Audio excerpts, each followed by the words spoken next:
Capítulo 12. Paradoxos e hierarquias entrelaçadas.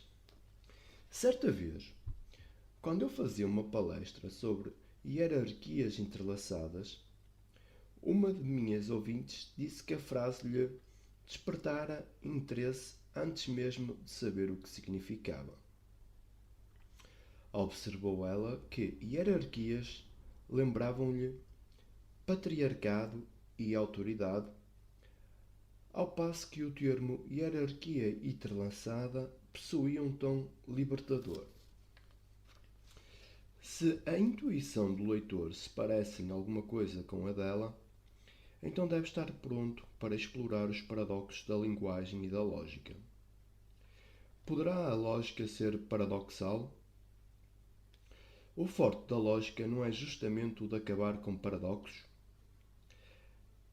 As respostas a essas perguntas levam-nos às hierarquias entrelaçadas. Aproximando-se da entrada da catacumba dos paradoxos, o leitor encontrará uma criatura de proporções míticas.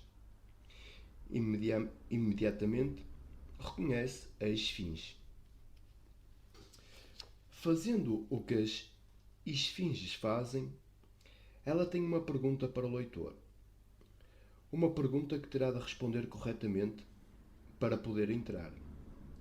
Qual a criatura que caminha com 4 pernas pela manhã, 2 ao meio-dia e 3 à noite?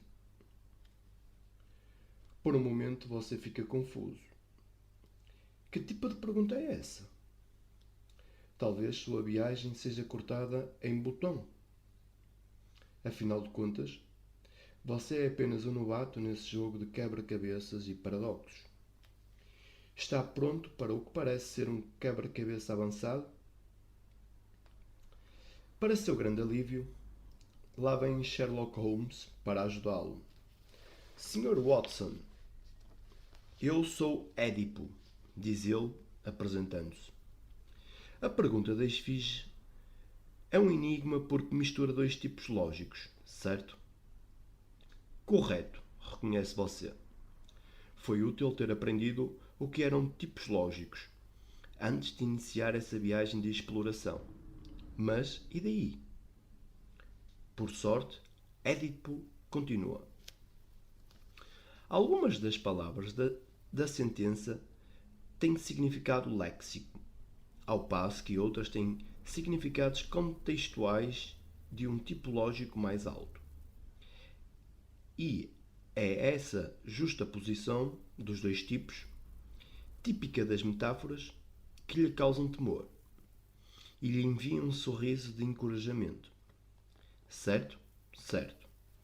As palavras manhã, meio-dia e noite devem, por força, referir-se contextualmente à nossa vida, à nossa infância, juventude e velhice. Realmente, na infância, andamos de 4, engatinhando. Na juventude, andamos eretos, ao passo que 3 pernas é uma metáfora de 2 pernas e uma bengala na velhice. Combina. Você se aproxima da esfinge e responde: homem ou mulher? E a porta se abre. Cruzando a porta, um pensamento lhe ocorre. Como podia Édipo, uma personagem mitológica da Grécia Antiga, conhecer termos da terminologia moderna, como tipos lógicos? Mas não há tempo para aprofundar o assunto. Um novo desafio exige sua atenção. Um homem, apontando para outro homem a seu lado, desafia-o. Este homem, Epimênides, é um cretense que diz: todos os cretenses são mentirosos. Ele está dizendo a verdade ou mentindo? Bem, vejamos. Você raciocina. Se ele está dizendo a verdade, então todos os cretenses são mentirosos. De modo que ele está mentindo. E aqui há uma contradição. Ok? Vamos voltar ao princípio. Se ele está mentindo, então nem todos os cretenses são mentirosos. E ele talvez esteja dizendo a verdade. O que também é uma contradição. Se você responde sim, a resposta produz reverberação do não. E se responde não, obtém um sim, ad infinitum. De que modo solucionar esse enigma? Bem, se você não pode solucioná-lo, pelo menos pode aprender a analisá-lo. Como por passe de mágica, outro ajudante aparece a seu lado. Eu sou Gregory Bateson, diz ele, apresentando-se. O que você ouviu foi o famoso paradoxo do mentiroso. Epimênides é um cretense que diz que todos os cretenses são mentirosos. A primeira oração cria o contexto para a oração secundária. Condiciona esta última. A oração secundária, se fosse comum, deixaria em paz sua oração primária, mas não. Esta reage para recondicionar a primária, seu próprio contexto. É uma mistura de tipos lógicos, compreendo agora, você diz, alegrando-se. Exato, mas não uma mistura comum. Preste atenção. A primária redefine a secundária. Se for assim, então, não. Em seguida, sim. Em seguida, não. E assim continua para sempre. Norbert Wiener costumava dizer que se alimentássemos um computador com esse paradoxo, ele piraria. Isto é, o computador imprimiria uma série de sim, não, sim, não, sim, não, até acabar o cartucho de jato de tinta da impressora. Trata-se de um loop inteligente infinito do qual não podemos escapar usando lógica. Não há, então, nenhuma maneira de solucionar o paradoxo?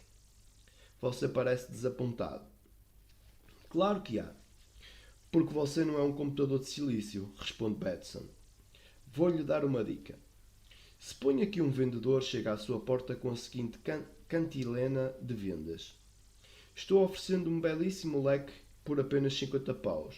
E isso é praticamente dá-lo de graça. Vai pagar em dinheiro ou cartão? O que você prefere? Eu bateria a porta na cara dele. Você sabe a resposta àquela pergunta. Lembra-se daquele amigo cuja brincadeira favorita era o jogo? O que é que você prefere? Que eu decepe sua mão ou arranque sua orelha com uma dentada? Claro que a sua amizade com ele acabou logo. Exatamente a resposta certa. Cumprimentou Batson com um sorriso. A maneira de solucionar o loop infinito do paradoxo consiste em bater a porta na cara dele, saltar para fora do sistema. Aquele cavalheiro ali tem um bom exemplo a dar. Batson indica um homem sentado a uma mesa onde se vê uma tabuleta que diz jogo exclusivo para 2 pessoas. O cavalheiro se apresenta como Spencer Bro, que alega poder fazer uma demonstração de como escapar do jogo. Para compreendê-la, no entanto, você tem de dar ao paradoxo do mentiroso a forma de uma equação matemática. Se você tentar a solução, mais 1 no termo direito, a equação lhe dará de volta menos 1. Experimente menos 1 e você obtenha de volta mais 1. Mais uma vez, a solução oscila entre mais 1 e menos 1, tal como a oscilação sim-não do paradoxo do mentiroso. Claro, você pode compreender isso. Mas qual é a maneira de escapar dessa oscilação infinita maluca? Em matemática há uma solução muito conhecida desse problema, explica o Bro. Define a quantidade denominada i como v menos 1. Note que i ao quadrado igual a menos 1. Dividindo ambos os termos de i ao quadrado igual a menos 1, por i obtemos i igual a menos 1 barra i. Esta é uma definição alternativa de i. Agora tenta a solução no termo esquerdo da equação. O termo direito nesse momento nos dá menos 1 barra i, que por definição é igual a i. Nenhuma contradição. Dessa maneira, i, chamado de número imaginário, transcende o paradoxo. Mas isso é espantoso. Você está sem fôlego. Você é um gênio. São precisos 2 para fazer o jogo, diz Brown, piscando o olho. Alguma coisa à distância lhe atrai a atenção. Uma tenda com uma grande tabuleta com as palavras Gödel, Escher, Bach. Aproximando-se da tenda, dela sai um homem de rosto juvenil, que lhe acena amigavelmente. Eu sou o Dr. Gav, diz ele. Eu divulgo a mensagem de Douglas Hofstadter. Acho que leu o livro dele, o Gödel Escher Bach. Li, você murmura, um pouco surpreso, mas não entendi bem. Escuta aqui, o livro é realmente muito simples. Diz cortesmente o mensageiro de Hofstadter. Tudo o que você precisa compreender é que são hierarquias entrelaçadas. O quê? Entrelaçadas? Hierarquias? Não o quê, meu amigo? Numa hierarquia, simplesmente o nível inferior alimenta o superior e este não reage da mesma maneira. É uma realimentação simples. O nível superior reage, mas você não pode ainda saber o que é o quê. Nas hierarquias entrelaçadas, os dois níveis estão tão misturados que não podemos identificar os diferentes níveis lógicos. Mas isso é apenas um rótulo, você replica, encolhendo displicentemente os ombros, ainda relutante em aceitar a ideia de Hofstadter. Você não está pensando e ignorou um aspecto muito importante dos sistemas de hierarquias entrelaçadas. Eu venho acompanhando seu progresso, sabia? Acho que, com toda a sua sabedoria, o senhor vai explicar que é que eu estou ignorando. Você retruca secamente. Esses sistemas e o paradoxo do mentiroso é um exemplo ímpar. São autónomos. Eles falam sobre si mesmos. Compare-os com uma frase comum, tal como seu rosto é vermelho. É uma frase comum, refere-se a alguma coisa fora dela. A sentença complexa do paradoxo do mentiroso, no entanto, refere-se a si mesma. É por isso que ficamos presos em uma ilusão infinita. Você odeia ter de reconhecer, mas o que ele disse foi um insight valioso. Em outras palavras, continua o mensageiro de Hofstadter, estamos tratando de sistemas autorreferenciais. A hierarquia entrelaçada é uma maneira de chegar à autorreferência. Dr. Gav, o que o senhor está dizendo é muito interessante. Eu, de fato, sinto certo interesse pela questão do self, de modo que, por favor, continue. Você capitula. O homem que divulga a mensagem de Hofstadter está mais do que disposto a lhe fazer a vontade. O self surge por causa de um véu, um claro obstáculo à nossa tentativa de penetrar logicamente no sistema.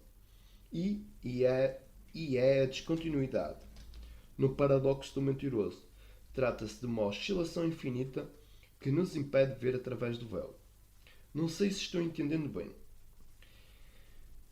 Em vez de repetir a explicação, o entusiasta de Hofstadter insiste que você olhe para um quadro pintado por M. Escher, artista holandês. No Museu Escher, ali na tenda, diz ele, levando nessa direção, o nome do quadro é Galeria de Arte. É um quadro muito estranho, mas muito pertinente à nossa discussão. Na tenda, você estudou desenho. Nele, um rapaz no interior de uma galeria de arte olha para um quadro de um navio ancorado no porto de uma cidade. Mas o que é isso? A cidade tem uma galeria de arte na qual um rapaz olha para um navio que está ancorado. Deus do céu! Isso é uma hierarquia entrelaçada, exclama você para si mesmo. Depois de passar por todos esses prédios da cidade, o desenho volta ao ponto original onde começa, para iniciar sua oscilação mais uma vez, e dessa maneira perpetuar a atenção do observador em si mesmo. Você se vira jubiloso para o guia. Você entendeu? O guia é um sorriso só. Entendi, obrigado. Notou o ponto branco no centro do desenho? Pergunta de repente o Dr. Gav.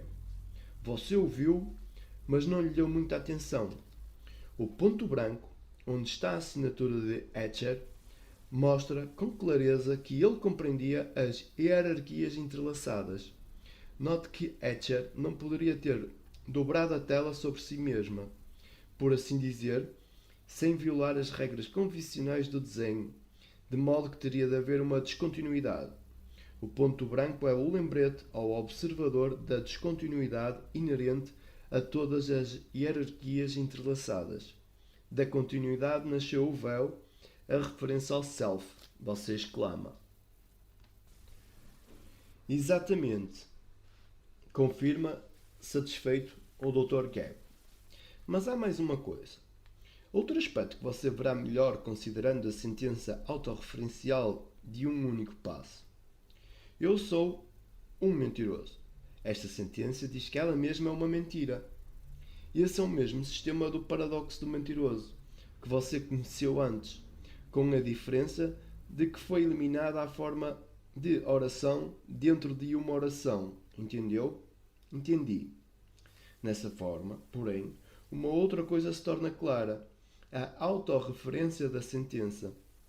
O facto da sentença estar falando sobre si mesma não é necessariamente axiomática. Se você, por exemplo, mostrasse a sentença a uma criança ou a um estrangeiro que não conheça bem a língua inglesa, a resposta poderia ser: porque você é um mentiroso. Ele talvez não perceba, no início, que a sentença está se referindo a si mesma. A autorreferência de uma sentença, portanto, surge de nosso conhecimento implícito e não explícito da língua inglesa. É como se a sentença fosse a ponta do iceberg. Por baixo há uma enorme estrutura invisível. Chamamos a isso de nível inviolado. Inviolado do ponto de vista do sistema, claro. Mas dê uma olhadela em outro desenho de Escher, denominado Desenhando-se. A mão esquerda, nesse caso, está desenhando a mão direita e a direita está desenhando a esquerda, uma desenhando a outra. Isto é autocriação ou autopoiesis. E também uma hierarquia entrelaçada. E de que maneira o sistema está criando a si mesmo? Essa ilusão particular é criada apenas se permanecemos dentro do sistema.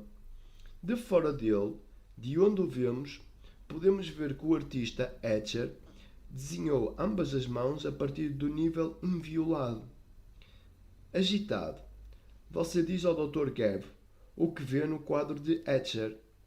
Ele inclina a cabeça, num gesto de aprovação, e diz entusiasmado: o que interessa ao Dr. Hofstadter a respeito de hierarquias entrelaçadas é o seguinte. Ele acha que os programas do computador do cérebro, o que denominamos mente, formam uma hierarquia entrelaçada e desse emaranhado emerge o self esplendoroso. Mas isso não é uma espécie de salto enorme?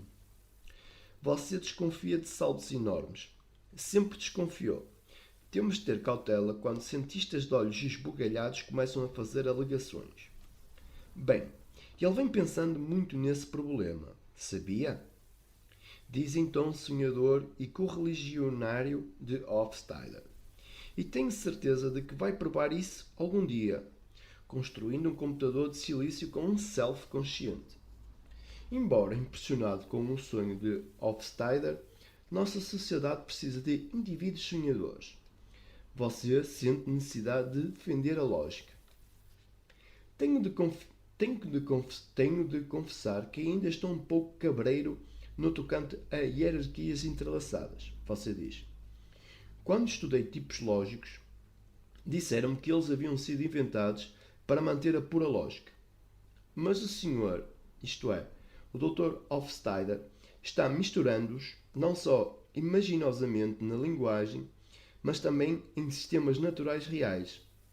Como é que sabemos que a natureza permite tal privilégio? Afinal de contas, paradoxos de linguagem têm alguma coisa arbitrária, artificial. Você se sente muito feliz em poder argumentar.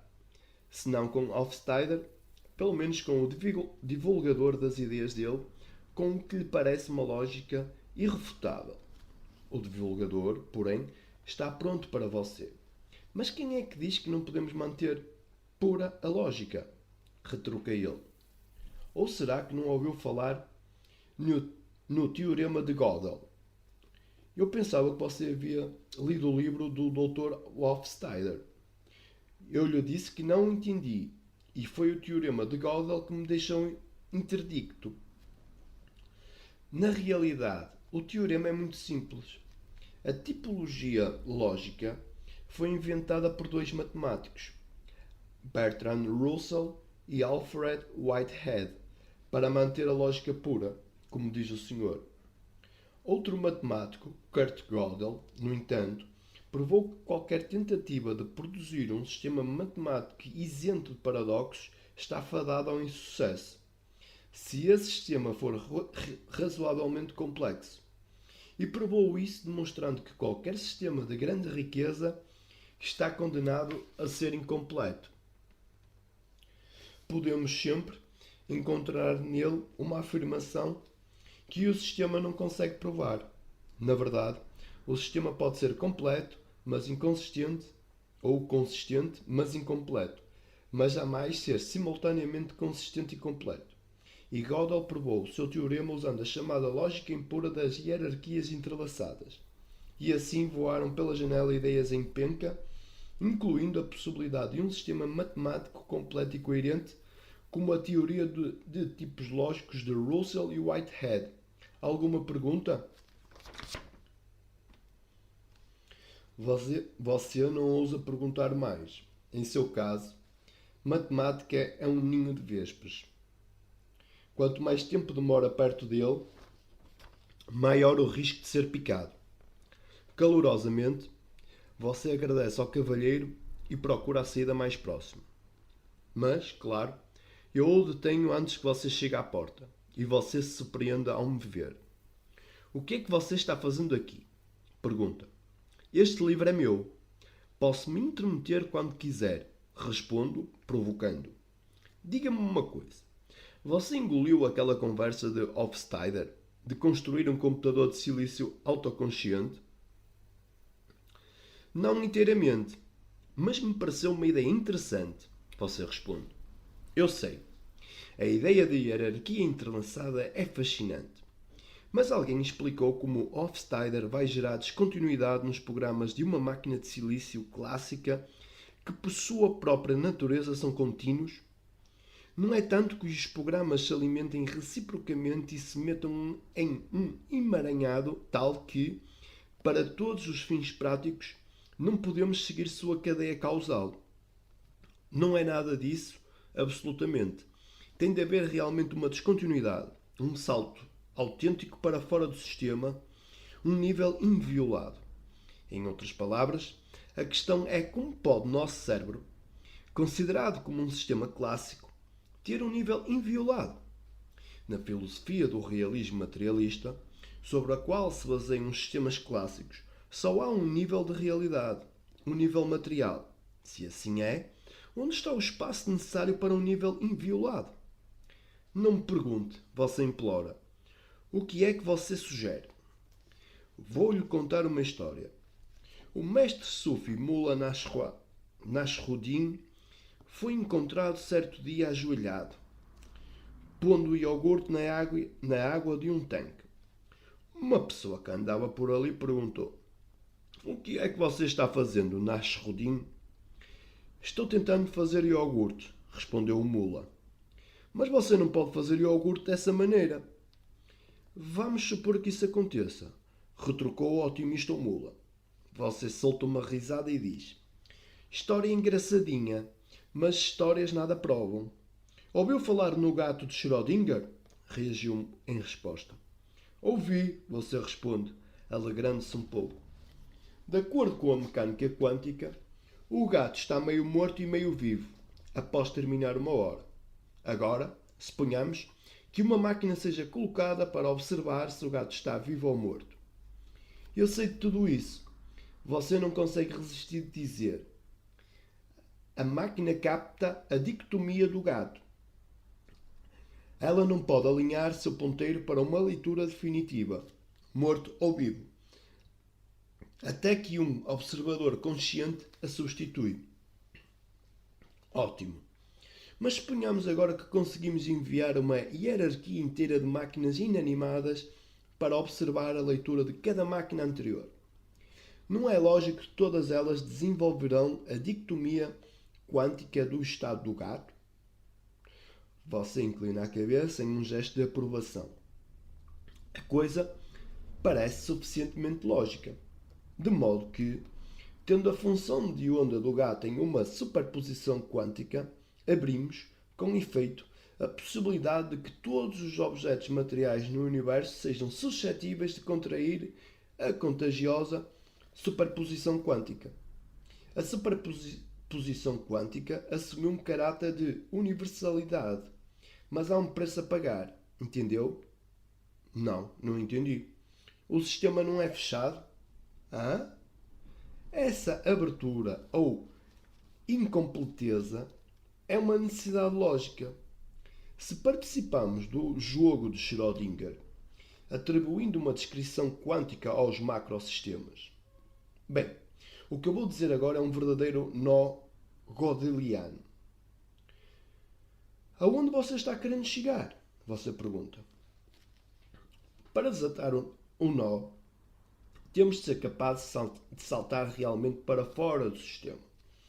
O que significa uma maquinaria quântica em nosso cérebro, com uma consciência não local, que a faz entrar em colapso. Devemos, portanto, ter um sistema quântico em nossa cabeça para termos uma hierarquia entrelaçada genuína, descontinuidade, nível inviolado, a conta toda. É mesmo? Mas eu ponho um ponto final à indagação, descontinuamente, usando o privilégio do nível inviolado. Todas as coisas que têm um começo têm de terminar por hora em algum lugar. Até mesmo conceitos interessantes, como um sistema quântico em nosso cérebro. Muito bem.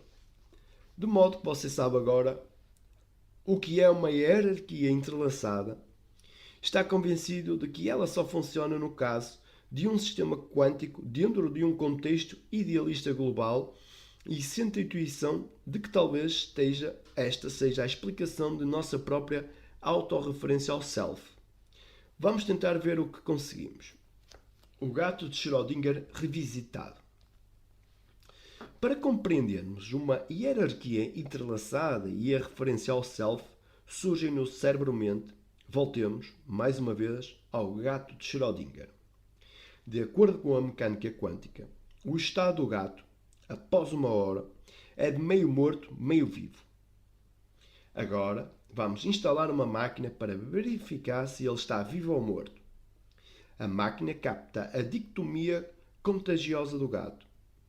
E se instalamos uma série inteira de máquinas insencientes, uma após a outra, para medir a leitura de cada máquina anterior, é inescapável a lógica de que todas elas desenvolverão uma dicotomia quântica.